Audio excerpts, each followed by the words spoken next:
Welcome to the Forensic Cop Podcast. Liverpool nil, Manchester United nil.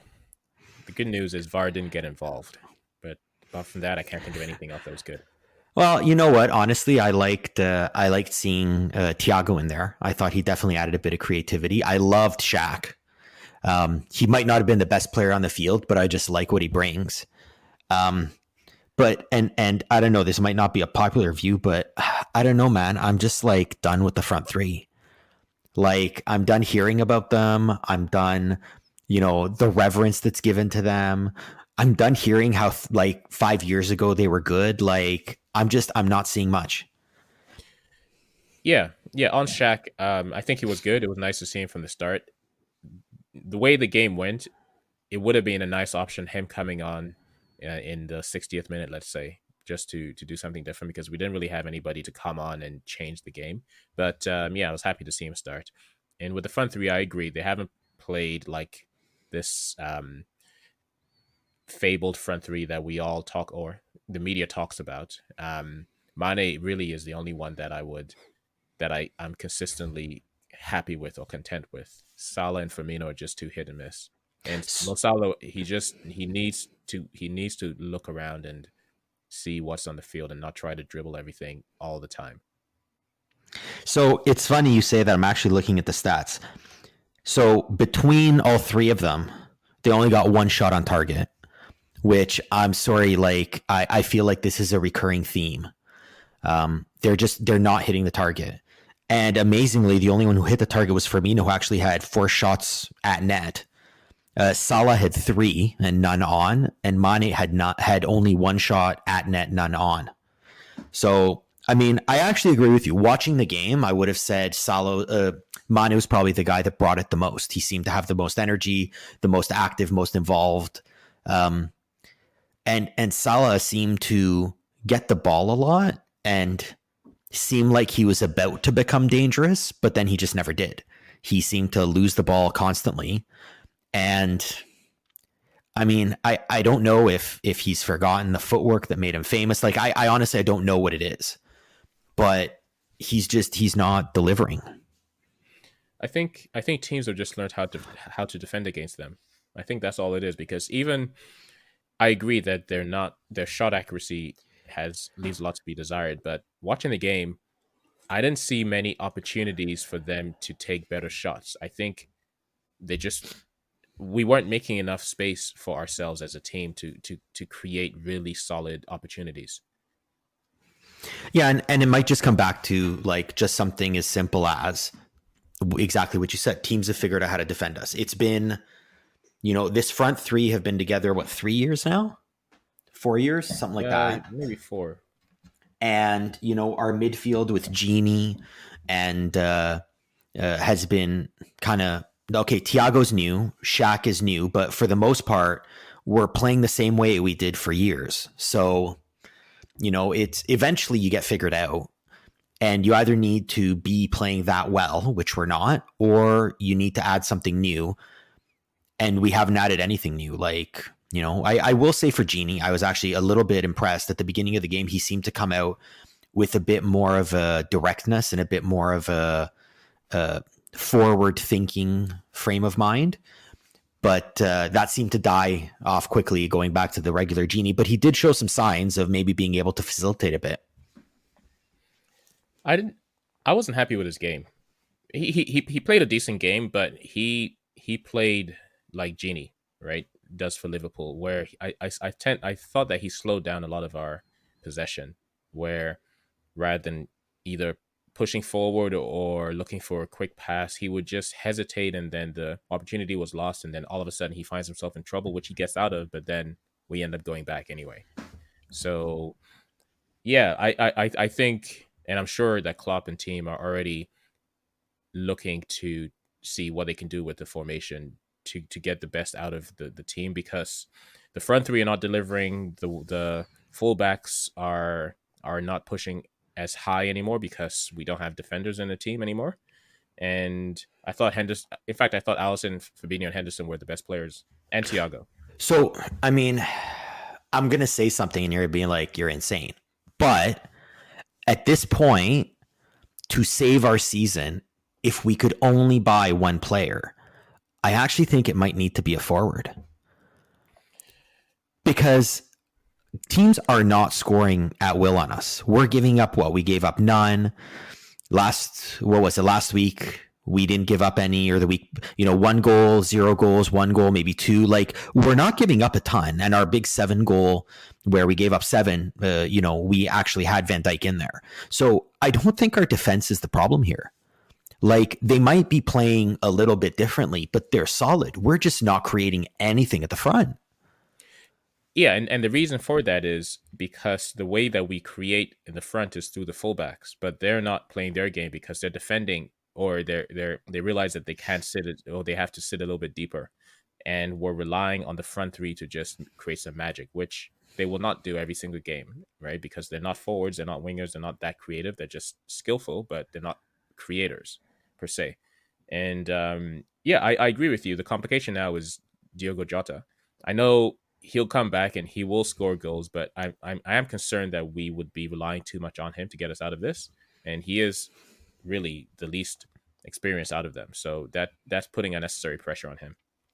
Well, what I'll say for Jota is I definitely noticed a huge increase in the output of the front three when Jota was firing. I mean, when Jota came in and was scoring like every game he was in, the front three definitely noticed and upped their game. And I almost feel, and maybe I'm doing them a disservice, maybe it's something else, but it almost feels like maybe a little bit of a letdown since he's gone out because they know their positions are safe. I don't know. I mean, a few individual things that I'll comment on. I think it was in the 27th minute where Pogba got a free kick. And I'm still beside myself. Like, they moved the ball. I've watched it several times. They moved the ball a good 7 to 10 feet forward from where it was. And honestly, I don't put that on the ref because the ref has lots of stuff to do. It should be a Liverpool player standing there, not letting him move the ball. And we simply do not contest that. When that happened, Bruno Fernandes, when we got a free kick in the second half, Bruno Fernandes stood right in front of that ball and made sure it did not move forward. Like, to me, that's a basic thing. Giving them an extra 7 to 10 feet to move the ball towards your goal on a free kick is just, you can't do it. You can't allow that, and we do it all the time. So I didn't like that. The other one was, I don't know. I mean, we've talked about, Joe Gomez not knowing how to head, but I don't know if, like, Joe Gomez is out, so Alexander-Arnold has decided to take on that title, because, man, I don't know, on that chance that they had, he just completely whiffed on the ball, and thank God Mane came to help him. I think there was the 30th minute, 32nd, 33rd, something like that. Do you remember the one I'm talking about? Yeah, I think I do. And also the one where he tried to head it back to Alisson and headed it for a corner. Yeah, straight out. Yeah, I think he's being found out for being a little bit too cavalier. And in previous seasons, he was able to get away with that because of the way the team played. He was able to kind of come up with a good assists, but not necessarily have to put in that much effort. Not to say he doesn't work hard, but it is becoming evident that he's just a little bit too casual. And I don't know what the answer is. Was his heading always that bad? It was never great. His heading, his defending, any part of his game except his feet. His defending, we always knew. Yeah. I mean, and he's probably maybe a little bit worse than he was before, but I'll put that down to, he might be having a little bit of a lull and people have, scouted him better. Okay, fine. But the heading to me is just a surprise. Like, he's like just completely whiffing on the ball, like not even close.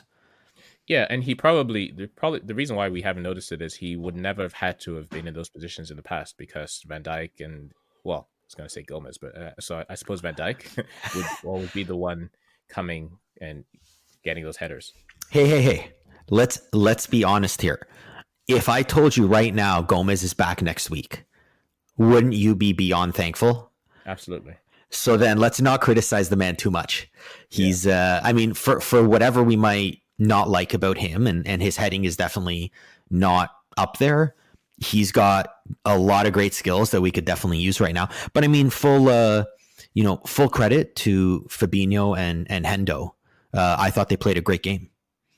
I was just about to ask you a question.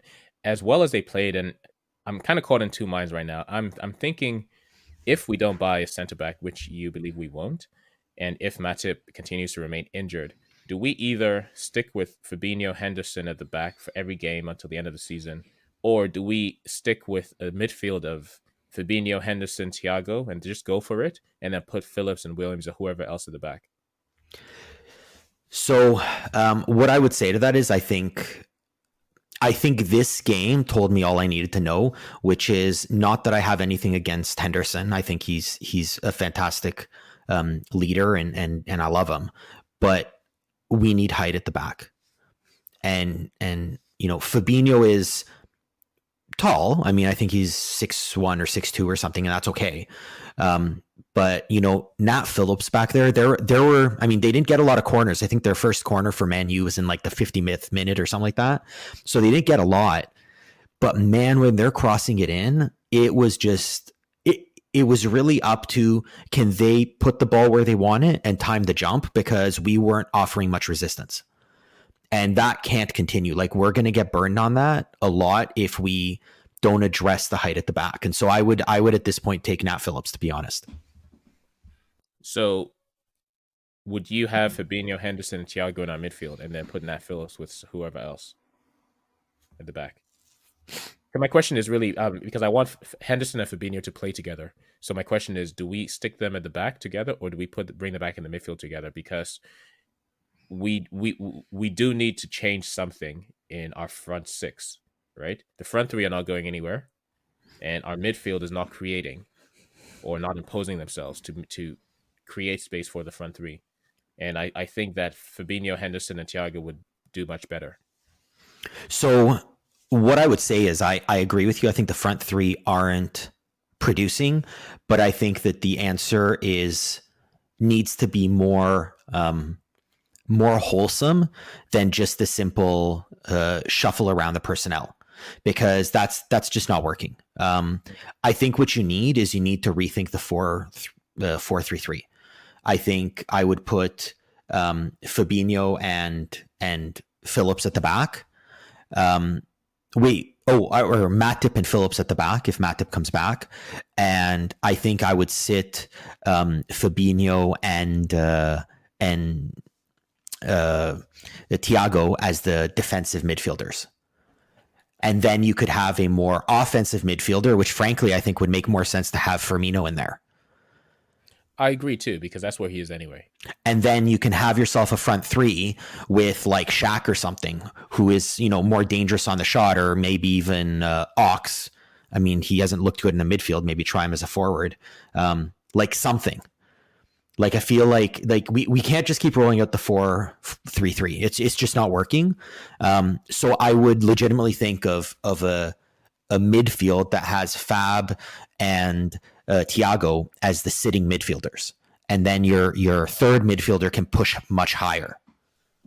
Yeah, because as good as we've been doing defensively with Fabinho back there's no point tying and losing games, right? We need to score goals. So I'm okay conceding 1 or 2 more goals if we score 3. Yeah, I mean, I said from the beginning when Van Dijk went down and Gomez went down, my preference would have been to go back to heavy metal football. Yeah. You know what? We give up 3 goals a game, but we'll score 4. And I know it seemed weird at the time, but I think now that we look at it, we're seeing we're getting, we're not scoring, and we're not conceding a ton, but we're not winning games. So, losing games and tying games, 0-0, 1-1, or losing 1-0, who cares if you lose 5-3? Like, exactly. We were winning at a better clip when we were playing heavy metal football. So I don't know why we decided not to go back to that. I understand you don't want to move back, but I think the personnel would have suggested that we go back. Well, to be fair, the changes we made were working until these last 4 games, right? Pretty much until Jota was out. Because we were creeping up the table, slowly but surely. And if not for this little blip or this reality check, which it probably really is, then we would have been in a much better situation. And there would be no need to go back to heavy metal football. So I'll actually disagree with you on the reality check. I actually don't see this as a reality check for anyone but Man U. I mean, In what way? in the way that knew, we knew we were a very good team. We knew we were a very good possession team. And we knew we were a team that generates lots of chances. And we did that today. We also knew before this game that we couldn't hit the net and that we weren't converting. And that's exactly what we did. So, I mean, I hear what you're saying in terms of reality check, but I don't know. I didn't leave the game today thinking something significantly different. It's not like we were dominated. It's not like, Man U had their way with us. We controlled the pace. We had the majority of the possession. We had the majority of the chances. We did everything kind of the way we always do. And as per usual, which is lately, we didn't finish. Yeah, and by reality check, I mean, is this actually the reality of where we are as a team? Or is this a blip that we're going to play ourselves out of? What was the blip? These last 4 games or the Crystal Palace game? Oh, I see what you mean. I don't know. I think a mix of both, because I think the front 3 are not clicking, and that could just be a matter of being found out. And, I don't know that gets better necessarily. I think seeing Jota come in and work that well suggests that maybe defenses have tailored their approach to Liverpool to such a degree that anything different can be a huge advantage to us, which I got to ask you. Origi came in, and we've talked about selling him, obviously. I don't know. He came in, and I know he had only one real rush, but that rush was full of power and full of, he fought the guy off. And I feel like we don't get enough of that right now. Yeah, I agree. I was actually very happy with what he did when he came on, because he did it was a difference to what we've been doing for the last 80 minutes or whatever it was. It's just too bad that he didn't have an opportunity to shoot. Once again, we were dilly-dallying with our free kicks and corners. Just whip it in, for goodness sake. Yeah, and again, the more direct approach, pass up the ball and let him fight for it. Because when we pass, I just don't understand anymore. Like, we keep doing that for Salah, and he simply doesn't win any of those. Right. But if you put Origi up there, he'll win some of those, which he clearly showed. That Origi on that play. If he showed up every game, I want him to start. Because that guy is power and pace, and you're going to be in a whole lot of trouble. So, yeah. I'd be okay dropping Firmino back into midfield and then having Origi playing down the middle and Mane and Salah as wingers. That might be a nice way to go. Mm-hmm. Yeah, I like that. Again, because it offers something so different. Yeah. And especially when they switch. Like, in a way, I found when Salah and Mane switched in this game, like they switched sides, it was interesting, but I felt like it wasn't a complete change. Like, it's not like you took a high skill footwork guy and changed him with a pure power and pace guy. Right? Like, where when you brought in Origi, that was just complete change. Right. Yeah, and it was clear that the defense didn't know what to do with them. On that one chance. So I've always been a big fan of having guys that are totally different for a change of pace. So I mean, too long to bring him on. I know. I don't know what it would take to get him to bring guys on in the 60th or 70th minute. The one thing I will say, I mean, about, getting exposed, I'm not going to say that Man U got exposed. I think it was clear who the better team today was. But I just sit there and, I know, who was it? I think it was Luke Shaw said that the Man U dressing room was upset because they really wanted to win today. That was not a team that wanted to win. That was a team that hoped they could, squeak a win here and there.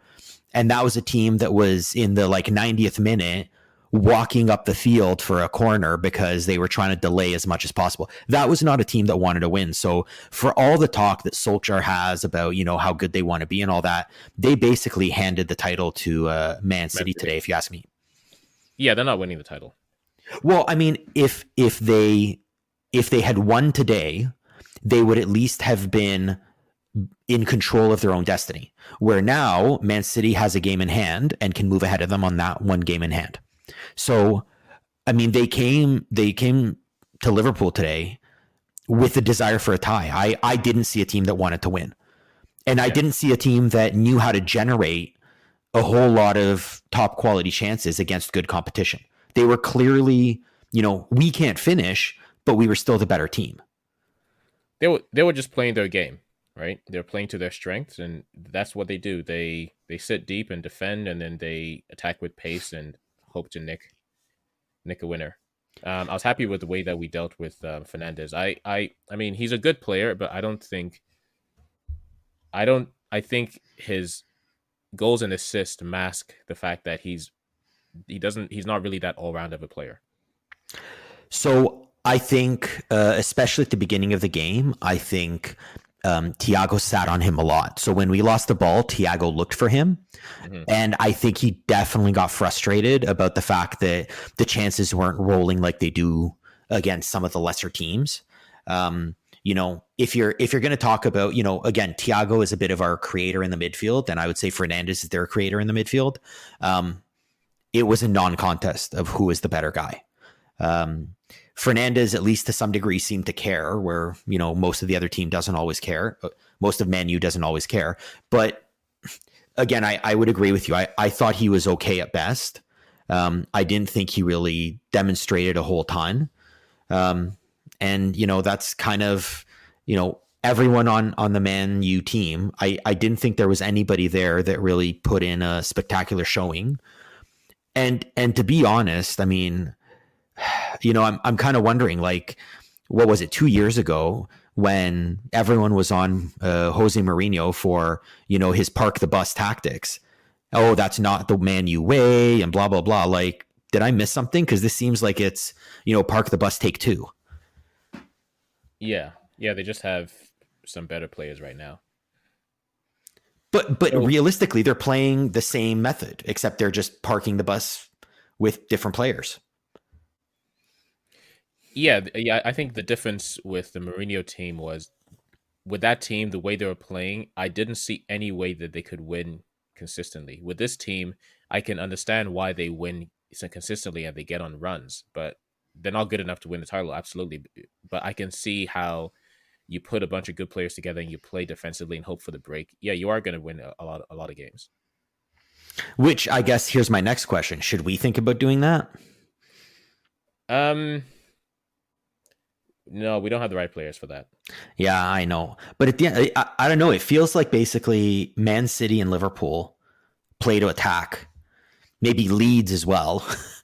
Yeah. But I mean, Tottenham play on the defense. Man U play on the defense. Leicester play on the defense. Chelsea, I guess, play forward. But I mean, it's kind of amazing. There's more and more teams are taking up the park the bus attitude and try to nick one. Yeah. And again, I'm after all the talk and all of that, for Man U to come to Liverpool and play for a tie. I don't know. I thought when Solskjaer was talking about, this is really going to be a test for us, I thought he legitimately meant like, we want to test ourselves against the champion, as opposed to we just want to be another team that can say we tied Liverpool. Yeah. So speaking of Liverpool, I just checked, in the last 4 games, we've taken 17 shots 3 of those games, and 11 in the others. So we've taken 62 shots in the last 4 games, and we've only hit 10 on target. And of those, I think we've only scored 1 goal. So all of those averages are less than what we normally get. Yeah, right. So there's clearly something that needs to change with the way the team is playing together and the way they expect to score. We're not taking enough quality shots, and when we do take them, they're not accurate. But I think the main thing is, because you can look at the stats and you can infer anything, but having watched the games, we're not taking enough quality shots. We're not creating enough quality opportunities, or we're not taking enough quality shots. and then we end up just skewing shots that we probably should not be taking. So I would actually go the other way, which is I think that we're not generating the quality that we used to generate. So I think we need to change what we're doing and start shooting. Like, the shot that Shaq took and deflected off a Man U player and went out of bounds for a corner. You know what? That could just as easily have deflected off him and gone in the top corner. So if we can't seem to hit the net right now, just take the shots and hope for a bounce, hope for a tip, hope for a deflection, and we try to score that way because it's not working. Whatever we're doing now is not working, and until we figure it out, we need to start putting more shots on net because what we're doing now is just not good enough. So I hear what you're saying, but until we figure out how to get those better chances, I think we need to take more shots in dangerous positions. Like we had the ball in the box a lot, and it didn't even result in a shot. Right. And that's just not good enough. And again, I'm not going to put it all on Salah, but I mean, legitimately, like when you get the ball in the box, at least one out of every 2 times, you need to have a shot that's of some danger. And I definitely don't feel like we're at that point. Yeah, it also helps that if we score early. And so, yeah, at the very least, in the first 15 minutes, we should be shooting a lot. We should be shooting early. Yeah, I will say I did like in the second half when we were having a hard time, Thiago started trying to take it upon himself a little bit. Yeah. To take that shot and generate something, which I like. And honestly, I'd like to see that more. Yeah, and I'd say he could be our most important player for the rest of the season if he can stay fit, because he has the experience to know what every situation calls for, in the way that maybe the other players may not, because we've pretty much just been this engine that steamrolled for the past two and a half seasons, and now they're coming up to a possibility of being outside the top 4, which is a whole new battle, right? So when we were fighting for top 4, we were a different team. We were a lot of the same players, but we were a different team. And I just hope they have some muscle memory with that. But I think that Thiago will be essential in any uptake of form. Yeah, I would agree with that. And I guess what I'm excited to see is I'm excited to see Thiago with Jota, because I feel like Jota is a very direct player and knows how to get into those areas where Salah likes to get the ball and then try to beat a man who he's obviously not beating right now. But in a way, sorry? He tries to beat 3. Okay. Look, today he didn't even beat 1 most of the time. Mm-hmm. So you're right. He tries to take it through guys as opposed to using the pass to unlock the defense. He's trying to do it himself. And I like where Jota seems to be the kind of guy who just creates motion, and that's what unlocks it. So I think he'd work well with Thiago. But I agree with you. I think this is going to be the big one in terms of, Thiago will help in that.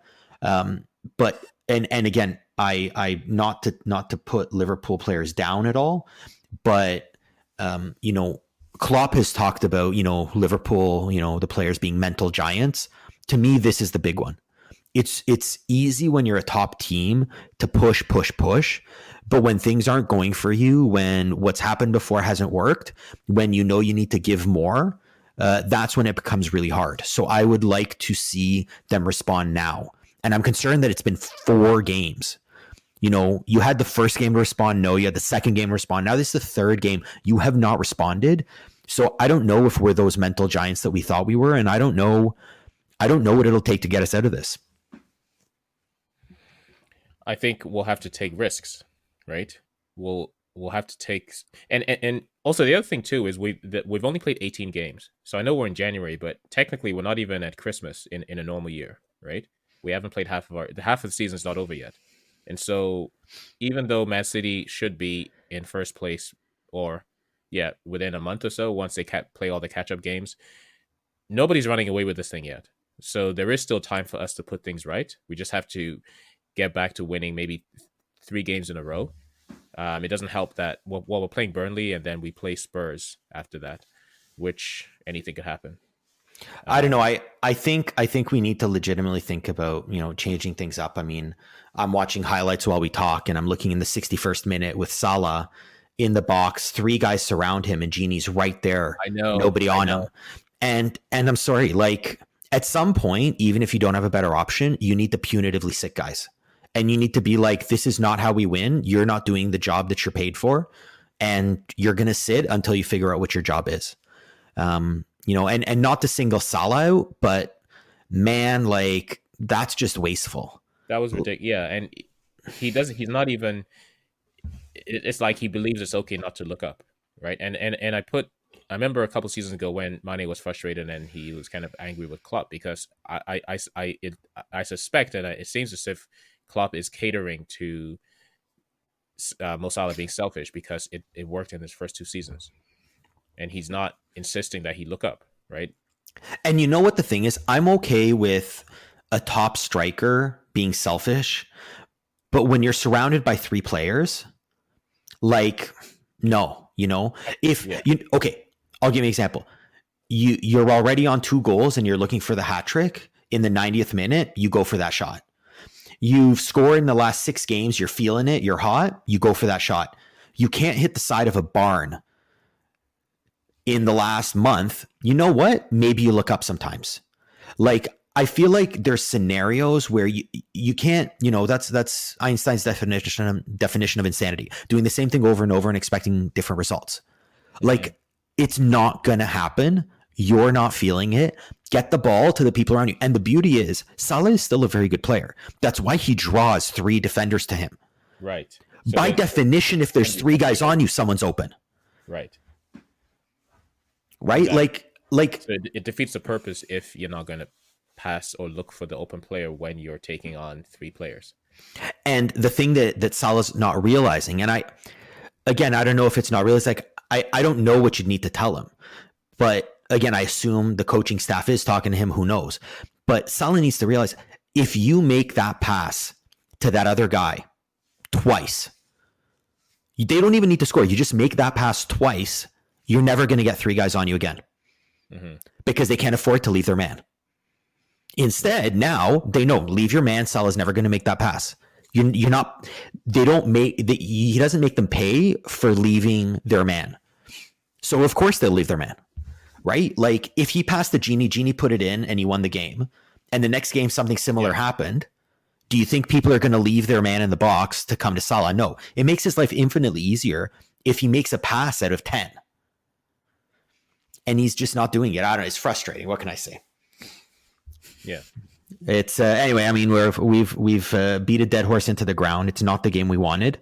We took some points, but obviously, we should be doing better than this. What did you think, man of the match? I think it has to be Alisson, just for those 2 saves that he made. I would have given it to Thiago, but I think Alisson's save. I mean, I don't know if I'd be happier with the loss because then it makes things more concrete, but I think the tie hurt more than enough. So, it was good that Alisson kept us in the game. Agreed. And I would also say not just the 2 saves. I think there were some moments where he came out and prevented chances that could have been much better. So, again, super comfortable with him at the back. I'm sure Thiago and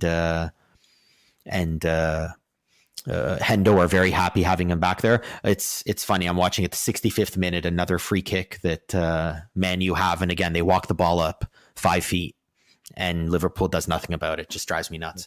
But no, I got to agree with you. Alisson was the man of the match. I thought the defense played fairly well as our central defenders. Next game, would you want to see Hendo and Fab back there again?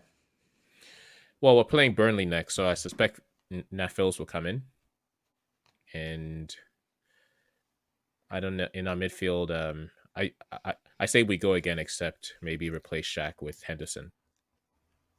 So Henderson, Thiago, and maybe even Jones, maybe Adam. I don't know. I'd like to see Jones be given a bit more freedom when he comes on to go forward. I agree. We don't need him to come on and play like Wijnaldum, right? Or yeah, we need him to come on. And there was some times where I thought, okay, he's actually about to make a move here, but then you could see he was just kind of contained. Yeah, and I think he's got the skills going forward. The other question I would have is with the lineup that we had today, corner kicks, is it even worth crossing it into the box? I would say no, but there's some, like, there's an in swinging cross that you can do that goes all the way across to where Mane usually stays. Those have the potential, but unfortunately we didn't try that enough. I don't know. I'm like, at some point, we are just a short team. Yeah. And I don't even know. Like, that's why I want Nat Phillips so we can actually win a header, because it's getting painful. But I mean, again, Man U won today, big win, 4-0. So they're ahead of us. We're in fourth. We could, in theory, drop to fifth if Everton wins. Which I can't believe I just said. It's pretty painful to think Everton might be in front of us. Yeah, and honestly, yeah, let them win, let that happen, and hopefully that would kick them into action. And if it doesn't, then we don't deserve to be top four, which is sad, but that's the reality, right? Yeah, I mean, at this point, I feel like I don't know what other kick they would need. 4 games in a row where you can't. Is 4 games with what, 1 goal now in 4 games? Yeah. Like, to be fair, this one, under any normal circumstances, a 0-0 at home to Man U, no matter how good or bad they or we are playing, is not a shock, right? And they played a decent game in isolation. It's just when we see the patterns. But this game was a lot more. It was a lot more uplifting than the previous 2.5. Yeah, I would agree with that. The other thing that I think will be interesting is we are currently, and you can very much tell, getting every team's best game. Right? They're coming and they're thinking, we're going to play the champions. We're going to beat the champions. Now that we're down the table, Man City is going to have to deal with that best game, and Man U is going to have to deal with that best game. And who knows, maybe teams will look and be like, oh, they're vulnerable, we can take shots at them, which might open things up. Or they might just think it's another game as opposed to, the big game that teams seem to be lining up for. Because I got to say, some of those lower teams are bringing a game against us that they don't play week in, week out. So hopefully, I mean, maybe we get, I don't want to say easier games, but it's not every team's top game week after week. I don't know. What do you think? Yeah, I agree. And I think the main thing is, like you said, now's the time for them to be mental giants. If when Gomez and Van Dijk were out, we had asked for a situation where we're in third place within 3 points or 2 points of who's in first, we would have taken it, right? And so unfortunately, it looks like we're not going to buy a center back, so we still have to kind of muddle away with shifting players to and fro. But otherwise, the rest of the team is fit. Well, I mean, in theory, we probably will be behind Man City by 4 points, which is a lot to make up. Yeah, it's a lot to make up, but it could have been a lot worse by now. It's just that it's too bad because we had an opportunity to be at least 8 points clear by now. But it's true. Like, I guess you're right. I'm looking at it like the opportunity lost and all of that. But after we lost Gomez and Van Dijk, being in a mix for the lead, 4 points off the lead, wouldn't have been such a bad place to be. Yeah, exactly. It's all about where we are in April. So do you see us next game? Do you see us responding well, or do you see a little more of the same until maybe we get someone like Jota back who can make some changes and change the attitude up front? No, I think our next game against Burnley, we're definitely going to win. And I'd even say that we're going to beat Man U at Old Trafford in the FA Cup. Oh, so don't care about that one, but okay. I mean, I assume in the FA Cup we'll play the B team. I don't know who the B team is anymore because so many people are injured. We were playing regulars, but I don't think we will. I think he'll go for rhythm and he'll maintain the top team there. He may change a few people, but I believe he'll play a strong team there, just to get them back into some type of rhythm. Yeah, I mean, I can tell. Would you say that other than the front three, are the rest of them in rhythm? Trent is certainly not in rhythm. Robertson is just tired mentally. Wijnaldum is just Wijnaldum, and yeah. So I think it's Mo Salah. Sorry, yeah, Roberto Firmino and Mo Salah. I'd say Mane is fine.